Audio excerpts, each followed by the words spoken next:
안녕하세요, 꽁세입니다.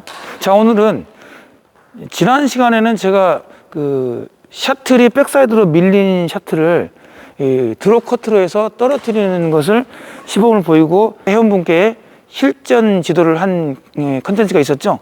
자, 그런데 오늘은 제가 조금 길게 오는 샤틀을 백핸드 하이크려 또는 백핸드 스매싱 또는 백핸드 하프 스매싱 이걸 하는 것을 여러분들께 한번 강습해 드릴게요. 여러분들께서 동호인들은 사실 내가 이렇게 섰을 때 앞쪽에서 오는 샤틀을 치는 그립과 이 뒤쪽에서 오는 샤틀을 치는 그립이 다르다고 그랬죠, 그죠? 그러면 경우에 따라서 이 선수들은 이렇게 해도 많이 쳐요, 요즘에는. 그런데 이제 제 경우에는 이렇게 치는 건 맞고 이렇게 치는 건 틀리다, 이게 아니라 본인이 그걸 선택하시면 돼요. 내가 이렇게 배우고 싶으면 이렇게 배우고 내가 이렇게 배우고 싶으면 이렇게 배우시면 돼요. 그러니까 그립을 2번 그립으로 칠 것인가 아니면 이렇게 팔각에 이 부위에 받쳐놓고 칠 것인가, 이것들은 여러분들이 잘 판단해서 개인의 성향에 맞추면 되고, 저는 오늘 이런 그립을 가르치는 게 아니라 이렇게 하는 그립을 가르쳐 드릴게요. 이건 틀리고 이건 맞냐 그런 건 아니에요. 근데 여러분들이 잘 선택을 하시되 저는 한번 이 그립에 대해서 왜 이렇게 잡아도 되는지를 제가 한번 설명을 해드려 볼게요. 자, 그러면 내가 아까도 얘기했지만 네트가 이쪽에 있을 때 이렇게 쓰면은 이렇게 이쪽 지점에 오는 샤틀은 2번 그립으로 충분히 손목을 쓸 수가 있어요, 그죠? 그런데 이제 이쪽으로 넘어오면 2번이나 약간 1번인성의 그립을 잡는다 그랬죠. 왜? 이 GS 멀티 그립에서는 손목이 이렇게 열리는 과정이 뒤로 나오겠죠, 이렇게 가면, 그죠? 멀티 그립 2번에서 만약에 샤틀이 앞에 있으면 3번으로 치는 것이 좋은 거죠, 그죠? 이렇게 3번으로. 네. 직선이나 대각이나 이렇게 타점이 여기 있다면 이렇게 3번으로 치는 게 좋은 거예요. 네. 직선도 마찬가지고, 그죠? 그런데 만약에 이제 타점이 여기 있다면 2번 그립으로 이렇게, 네. 아니면 이렇게, 네. 이런 그립이, 손목을 이렇게 많이 쓰는 그립은 2번 그립을 이 엄지를 대각으로 받치고 이렇게 그 상태에서 손목을 쓰는 거죠, 이렇게. 자, 그러면 이 뒤쪽으로 오는 거 스매싱을 때릴 때 2번 그립으로 하면 손목이 충분히 이 정도는 넘어가죠, 그죠? 이렇게. 자, 보세요. 이렇게. 그러니까 사실은 동호인들은 이 정도 테크닉만 갖고 있어도 실전에는 이 시합하는데 사실 전혀 어려움이 없어요. 왜 그러냐면 동호인들이 예를 들어서 30대 이상이 되면 여러분들이 하이크를 저처럼 이렇게 정확하게 이게 사이드로 치면 좋지만 이게 쉽지 않거든요.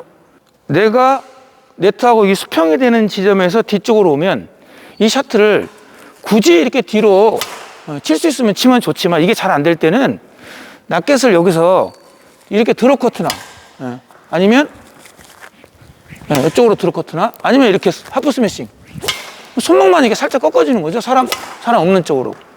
이렇게 하면 여러분들이 실전에서 굉장히 도움되거든요. 그러면 이게 되면 이제 스매싱을 시도해 보는 거죠.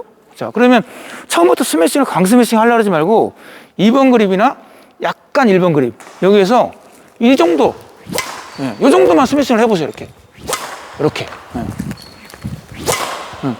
이렇게 스매싱을 하시고, 제가 먼저 시범 보여드린 거 있죠, 그죠? 그리고 이제 이게 되면 그때 이제 하이크리를 가는 거죠, 이렇게.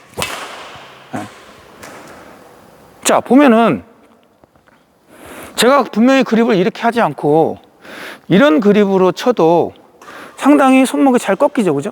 네. 여러분들이 훈련을 안 해서 그렇지 충분히 손목이 잘 꺾여요. 그렇지만 우리가 실전에서 백핸드 스매싱을 때려서 랠리를 끝내야겠다, 이런 생각은 하지 마세요. 네. 그런 건 필요도 없고 별로 유용하지도 않아요. 그러면 그런 경우는 어느 수준이 가야 되냐? 20대 A조나, 그죠? 네, 그런 경우에 필요한 것이지, 여러분들이 벌써 30대 초반, 40대부터 해서 보통 한 B조까지는 그런 거 필요하지도 않아요.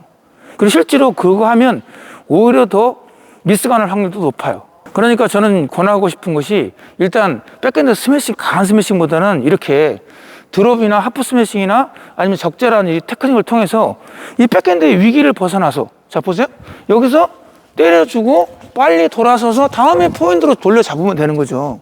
그러니까 이런 상태로 해서 여러분들이 연습을 하시면 되지, 그걸 내가 여기서 나는 정말로 강한 스매싱을 때리고 싶어, 그러니까 강한 스매싱을 때리려면 엄지를 여기다 받쳐놓고 손목을 쓰는 게 좋아. 저는 굳이 그럴 필요는 없다고 생각을 해요. 그래서 저는 분명히 제가 보여드린 것처럼 제가 지금 어떻게 쳤냐면 2번 그립에서 손목을 꺾어서 친 거예요. 이렇게 이 상태에서. 물론 저는 이제 샷들이 너무 뒤로 가잖아요. 그럼 1번도 해요. 이렇게 1번도. 멀티 그립에서 손목이 열리면 1번이라고 그랬죠? 그럼 이렇게 열렸어요. 이 정도. 그럼 요 그립을 이렇게 열렸어요. 그럼 요 그립을 뒤로 가져오면 이렇게 칠 수도 있어요. 이렇게. 그죠? 지난번에 커트하는 드롭을 보여줬죠. 그죠? 이렇게. 약간 돌아간 2번으로 타점이 뒤에 있는 걸 이렇게 하이크려나 이렇게 대각선 하이크를 같은 것도 어느 정도 돼요. 그렇지만 그게 필요가 없다는 거지, 실제 안에 굳이. 그러니까 그런 경우에는 이렇게 어렵게 해서 하이크를 치려고 하지 말고 2번 그립으로 이렇게 한포 스매싱 정도만 이렇게 충분하게 여러분들이 이게 구사할 수 있으면 충분히 실전에서 활용도가 굉장히 높다는 거죠. 그러니까 여러분들이 이 백핸드는 취향에 맞춰서 이렇게 잡아도 되고 이렇게 잡아도 되지만, 저는 멀티 그립 내에서 열면 1번, 그 다음에 닫으면 3번, 그 다음에 백핸드도 열면 1번이나 완전히 열지 않고 그 상태에서 2번, 이런 식으로 해서 충분히 백핸드가 해결되니까 굳이 이쪽을 하나 더 이 그립을 추가해서 잡을 필요가 저는 없다는 거예요. 왜냐하면 이 앞이나 여기에서 치는 타법은 거의 다 이걸로 하지 여기를 이렇게 하진 않거든요. 일반적으로 이런 그립을 잘 쓰진 않아요, 이 앞쪽에서는. 그래서 가급적이면 2번에서도 충분히 할 수 있으니까 여러분들이 이 멀티 그립을 통해서 앞에나 중간이나 뒤를 거기에 적절하게 맞는 이 테크닉으로 여러분들 구사해 보면, 굳이 한 가지 더 그립을 추가하는 것은 그건 여러분들이 알아서 나는 이것도까지 도전해 봐야겠다, 그럼 그때 가서 그걸 해봐도 큰 문제는 없어요. 그러니까 제가 드린 말씀은 초보 때는 철저하게 멀티 그립을 통해서 손목의 이런 유연성을 통해서 여러분들이 포인트 백핸드를 원활하게 칠 수 있는 거. 그러니까 결론적으로 말하면 배드민턴 그립이라는 것은 한 가지 그립으로 치면 되게 불편해져요. 그러니까 내가 배드민턴을 칠 때 내가 멀티 그립에서는 3가지 그립으로 배드민턴을 가르치잖아요. 그죠?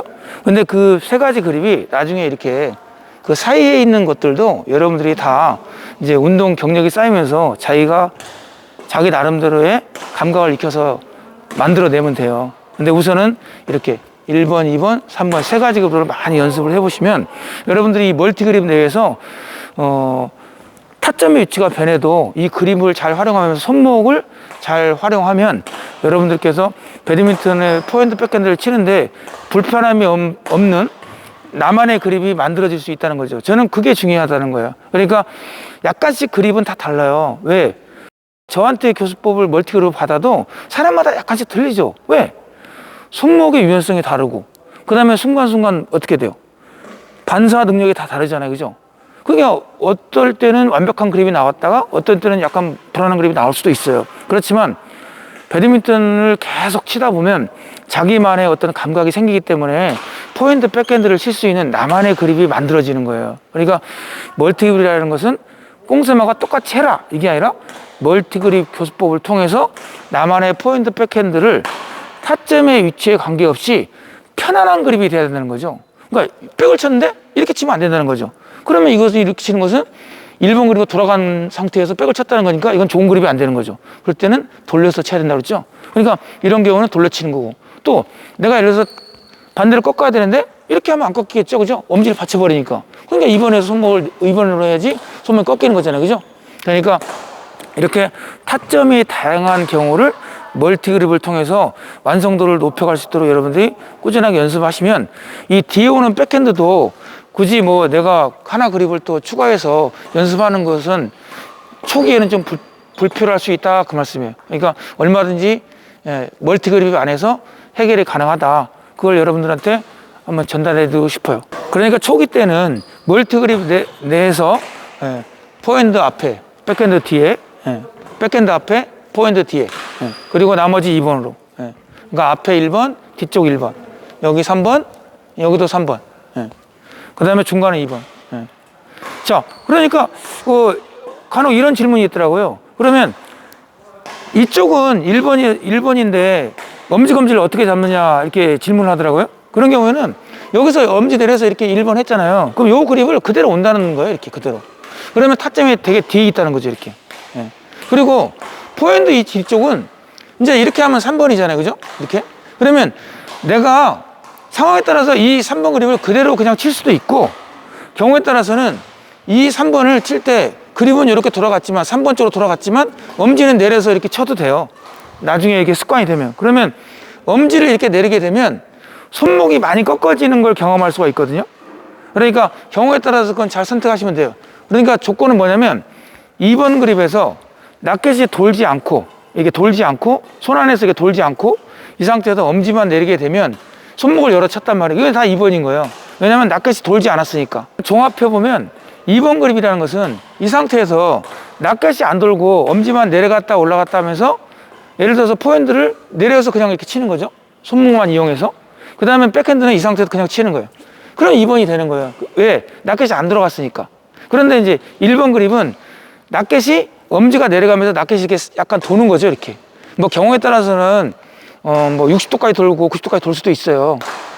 어떤 경우냐면 이런 테크닉, 이렇게 리버스 테크닉 이런 거 할 때, 또는 뭐 이렇게 이런 테크닉 할 때, 그죠?